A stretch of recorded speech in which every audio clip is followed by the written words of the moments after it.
What's going on, y'all? Welcome to MMA Bros. I'm Nate, I'm Elijah. and today we'll be giving our predictions on the upcoming UFC 302 Islam Makhachev versus Dustin Poirier. And with this card, we're only going to do the featured prelim bout and the main card. And starting us off with Roman Kopylov versus Cesar Almeida. And this one should be a really interesting stand-up fight. Cesar Almeida came from kickboxing, was a really good kickboxer. He fought the likes of Israel Adesanya and Alex Pereira, and he's pretty good.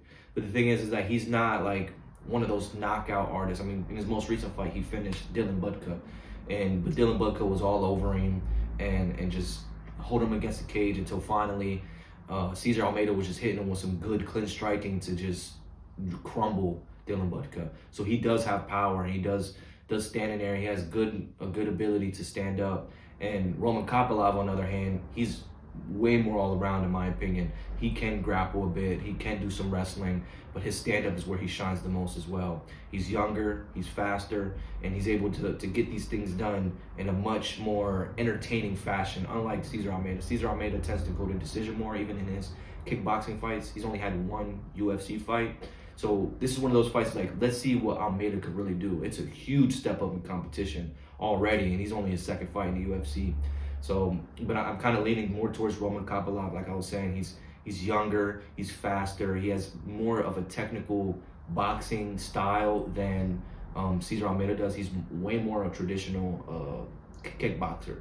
So it's harder to say because I can see Cesar Almeida touching him up just because he has that veteranness. He's a little bit older, but he can use that to his ability in kickboxing. If he's able to keep it in kickboxing range, I think he could do really well in this fight. But Roman Kopylov, he's fast. He has a good speed with his jabs, his straights, his hooks. That's his best move though. Is his jab straight. His straight's really crisp. Yeah, I agree with you. I'm going with Kopylov too because I feel like he's just more proven. You know, he's fought tough competition already in the UFC. He's fought some pretty good fighters, and Cesar Almeida he isn't really proven yet. But you know, I think he definitely does have a solid chance. Mm-hmm. But like you said, he's not really like the craziest finisher. He's more of a point fighter, I feel like, and maybe he could take a decision, but I think he's getting up there in age. And Roman Kopylov, he looks pretty good. He's fast, and I see Kopylov maybe getting like losing the first round possibly, and then as the fight goes on, he starts to find his shots. And you know, Cesar Almeida, maybe he has a chance in catching Roman Kopylov, but I feel like it's more probably earlier in the fight when Kopylov's like not really fully zoned in, right? He catches him off guard or something like that. But other than that, I see Roman Kopylov taking this by a decision. Yeah, I believe so too. I can see if it was to go to a knockout, I feel like Almeida, I haven't really looked too far deep into his kickboxing career, but he's fought killers and dudes way more powerful than Kopylov, at least the few fights that I have seen, and he wasn't knocked out by them. He ended up taking them to decision. He lost some, won some against Alex Pereira, but that's the thing. It was during the time he fought Alex Pereira, he isn't what he is now. He doesn't have the aura. Alex Pereira wasn't at the top of his game just yet. He was just getting there. And Almeida was much younger back in those fights. And that as well. But you never know. Like, never count out these guys. He's 36, so he's more of the. He's not too old, but he's getting to that point where he needs to hurry up and make a run fast. And I feel like that's what the UFC's doing, giving him Kopylov. Because if he goes out there and knocks Kopylov out in the first two rounds, and looks good while doing it, they're going to jump him up probably close to the top 15 already. I would not be surprised just because of his resume before the UFC, before MMA.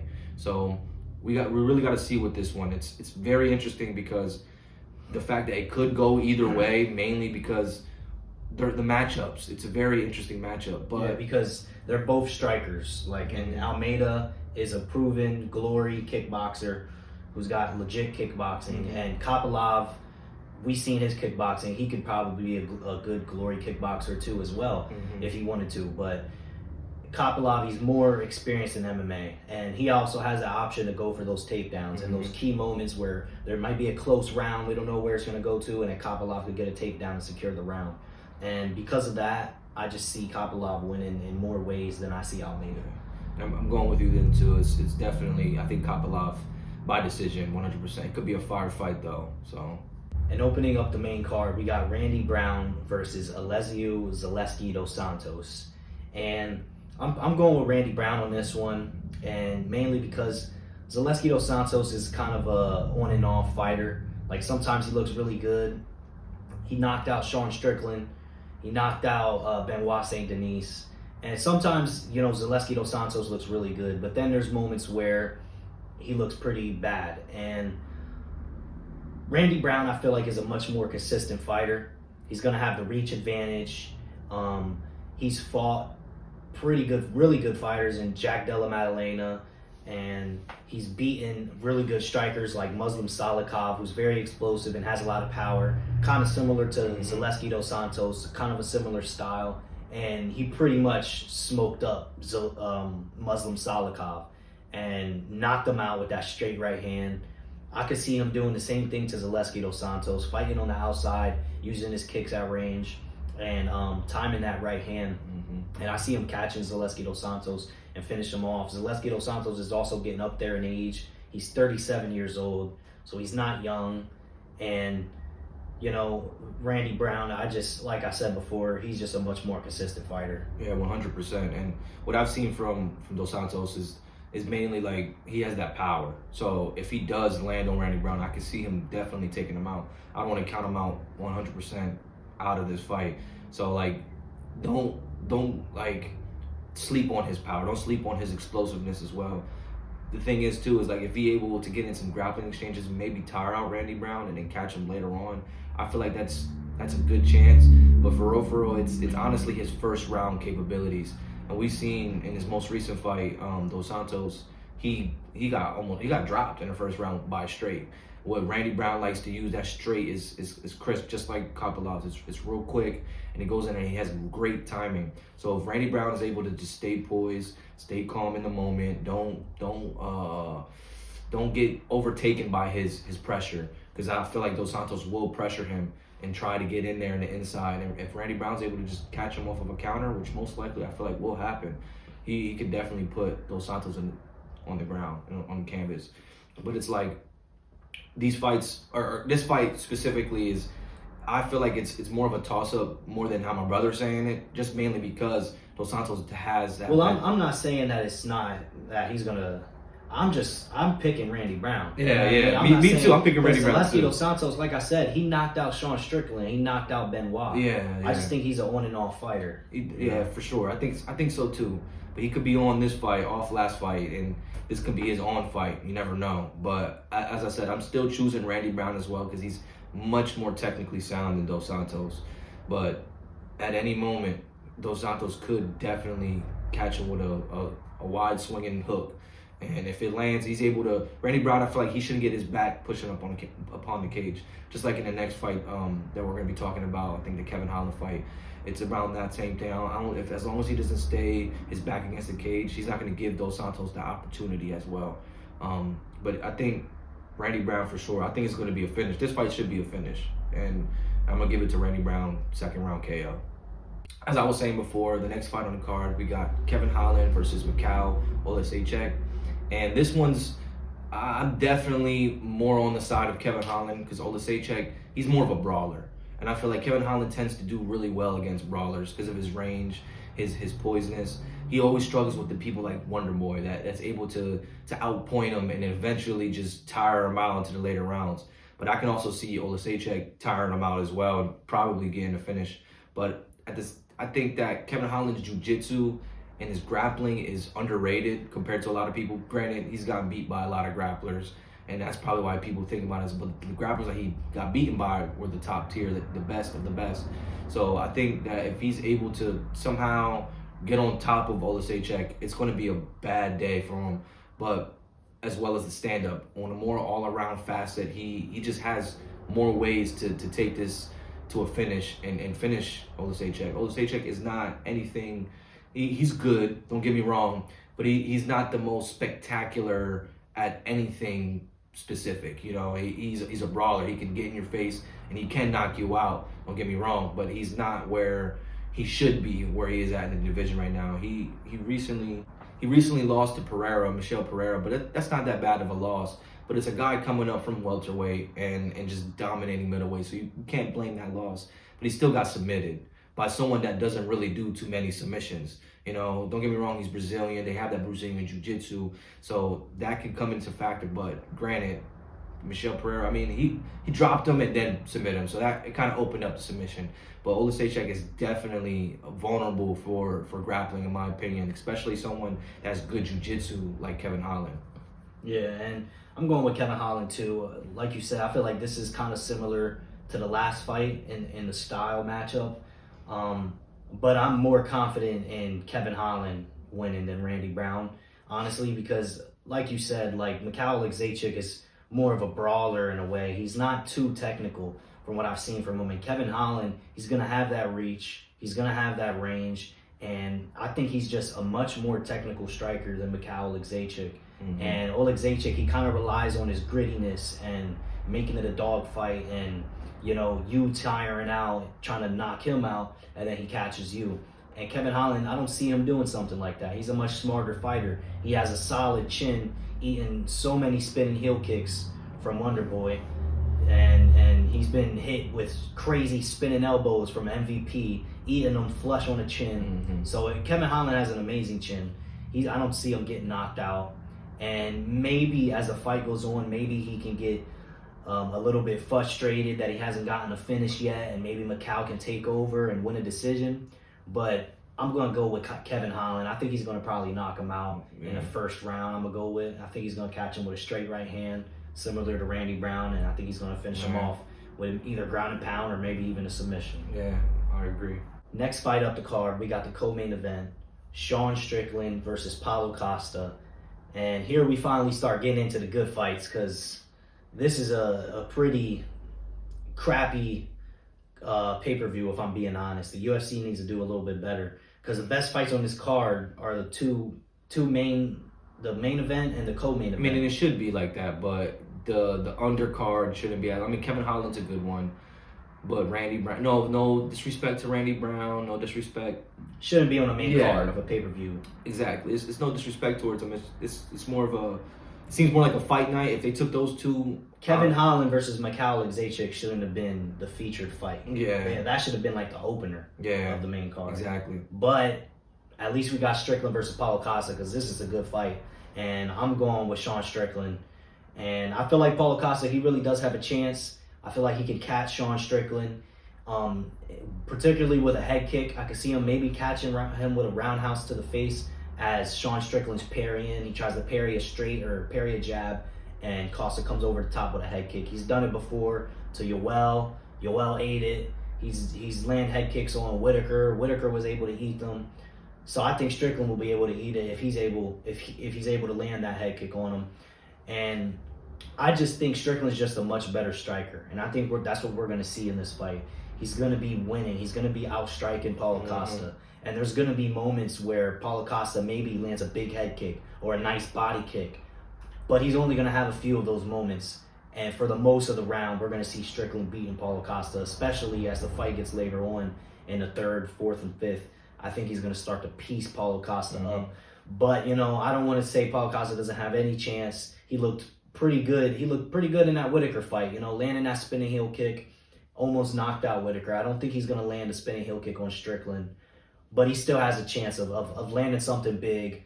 But I don't think he's going to be able to, because he hasn't finished a lot of guys. Whenever you think about it, the only guys he's finishing is like Uriah Hall, which, you know, I mean, Uriah Hall is like, yeah, he's all right, but he was also out of his prime whenever he finished Uriah Hall. And Costa's just not knocking out a lot of these dudes. He's not landing a one head kick and sleeping dudes. He just really isn't. And, you know, he has that power sometimes, and he can hurt you, but I don't think he's going to be able to finish a guy off like Strickland. I think Strickland's just the much better striker, so I'm going with Sean Strickland. The thing is what getting me, and I agree with a majority, like 90% of what you're saying.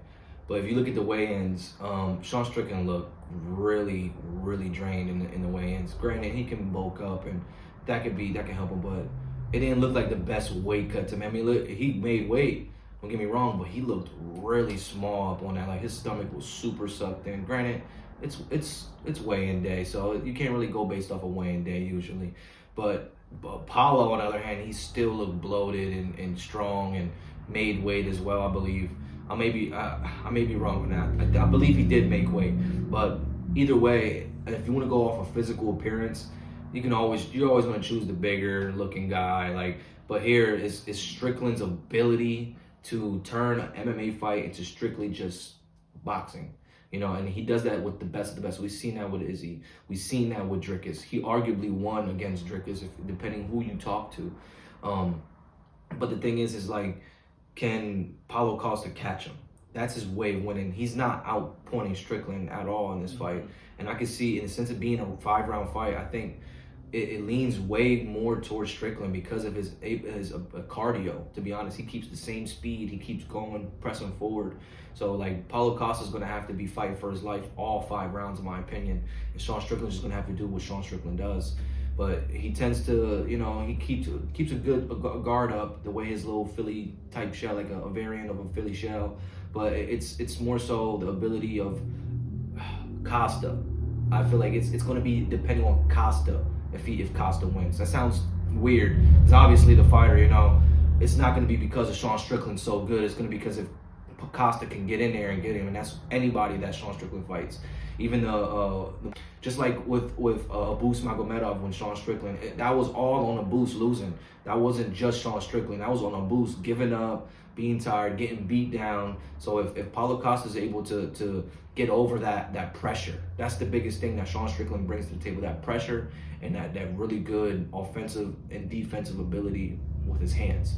So he doesn't throw too many kicks or anything like that, but I feel like if Paulo Costa can find a way to make it control the distance, which I don't believe he can, but if Paulo Costa can, anybody that can control the distance against Sean Strickland, they're probably going to beat him. I honestly believe you can't just be on the back foot against the whole time if you want to beat Strickland.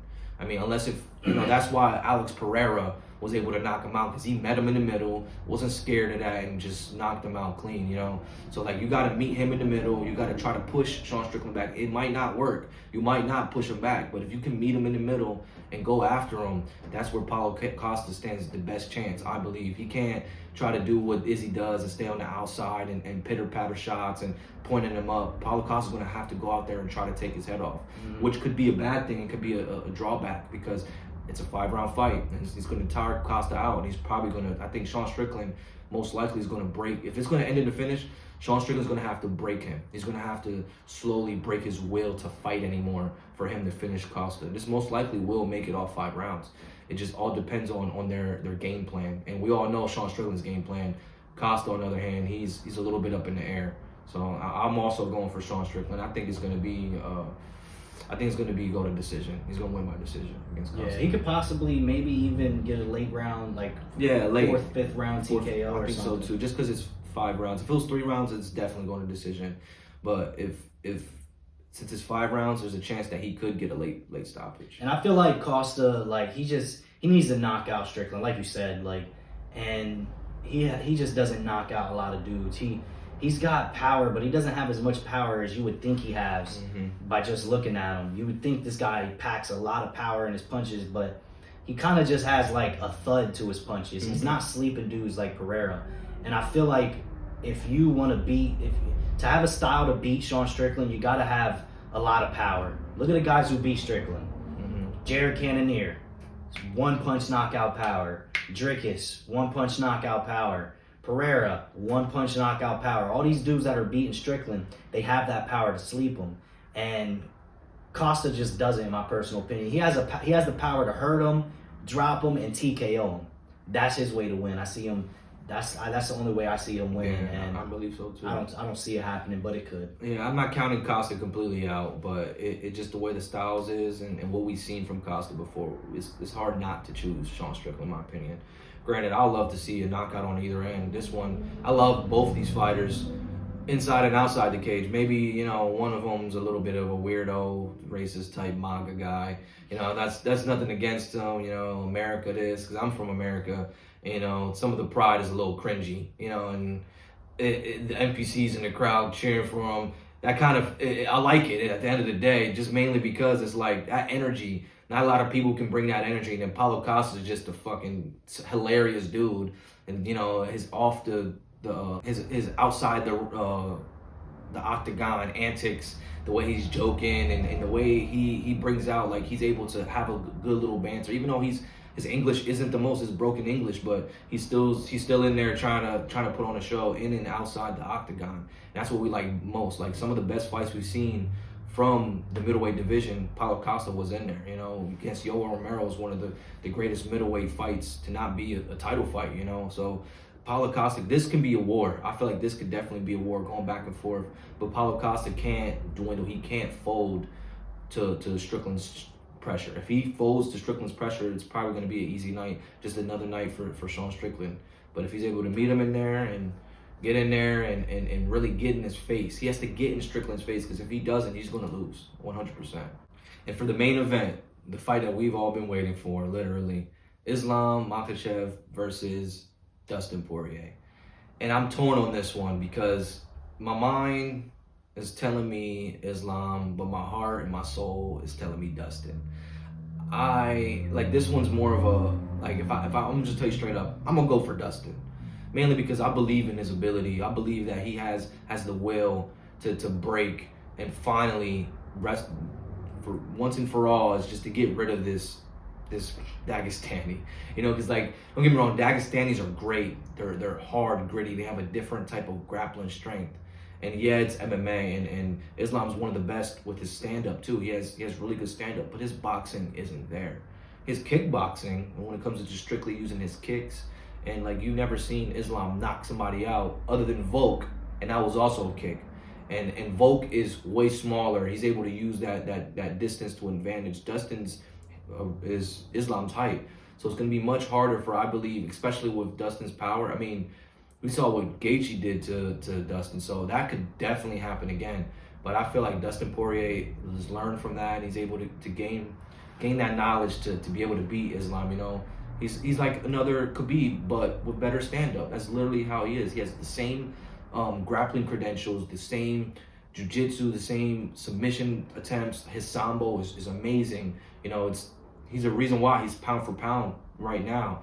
But I don't believe that Islam, he's not fighting dudes his size. You know, granted, Charles Oliveira, he beat Charles Oliveira, but most recently his only other defense was against a smaller guy, much smaller guy on top of that. And he arguably lost the first fight. Volk took that fight freaking 2 seconds notice. So it's like, what do you expect? A guy that's chubby and not really in shape, didn't even have a training camp.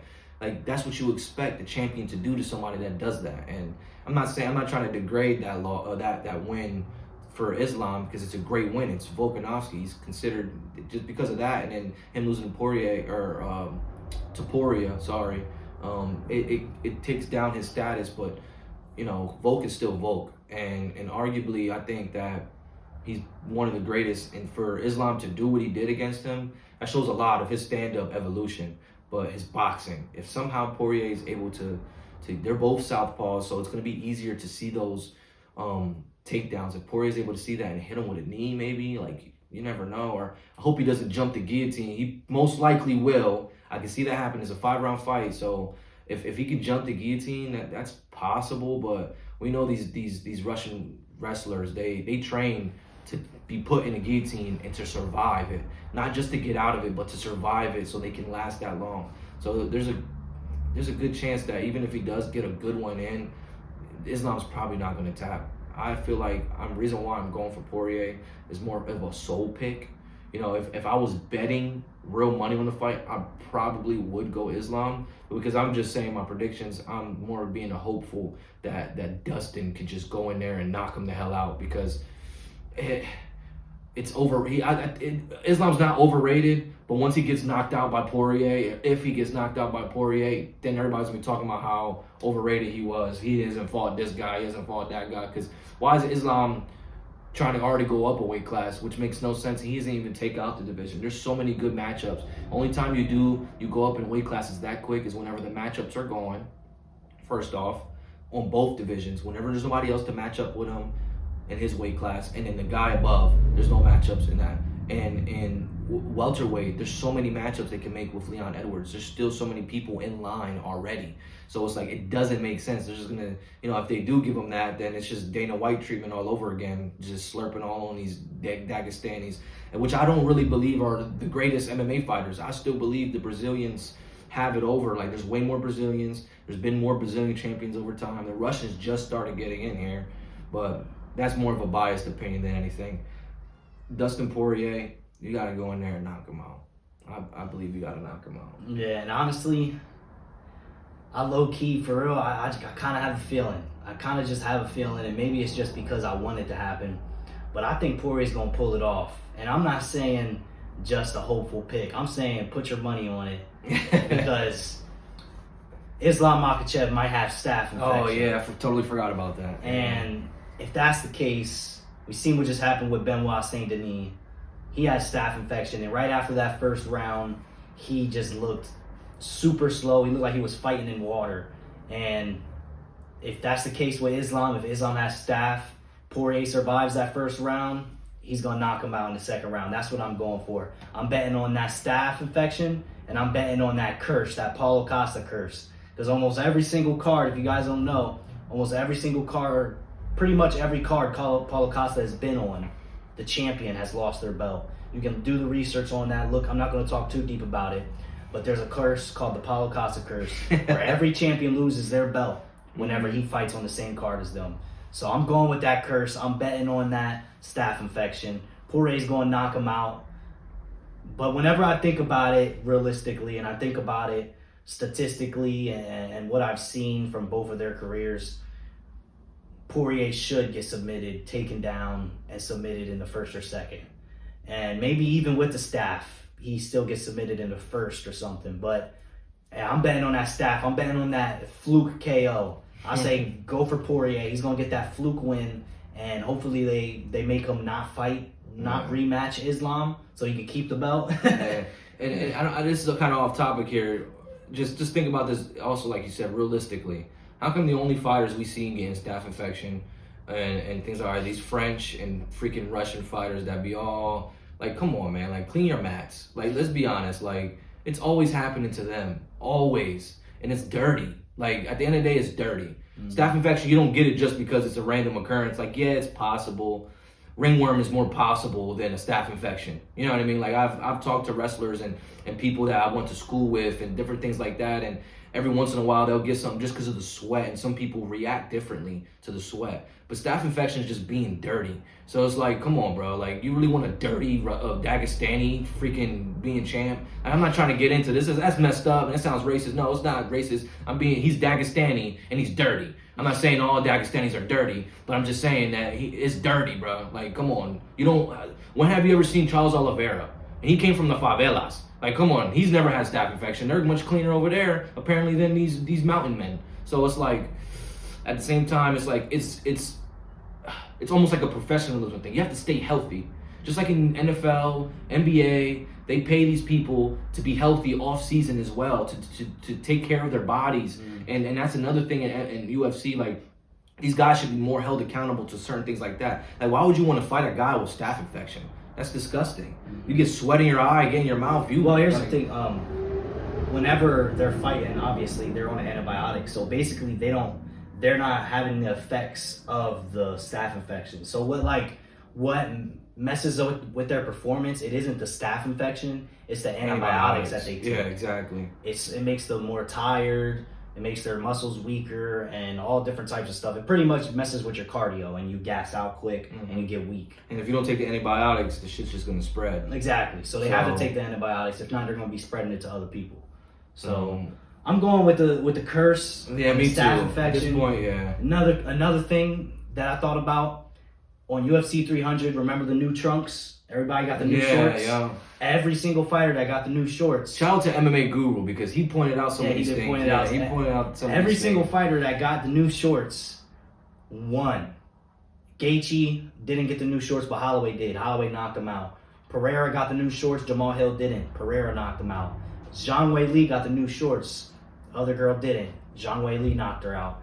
And now Poirier got the new shorts. Yeah. And Islam don't. Yeah. So maybe that's gonna be another curse. Maybe So- it could be another curse that's on it. And I'm a little superstitious, but not too much. But there's too many things pointing to like there's a weird smell in the air, something weird in the air. So I'm really hoping that Poirier can just go out there and put him on his ass. He's gonna fluke it. I hope He's so, gonna man. fluke the win, and then he's gonna fight Holloway to defend the belt and merge the That'd be BMF so belt. sick. That'd be so sick.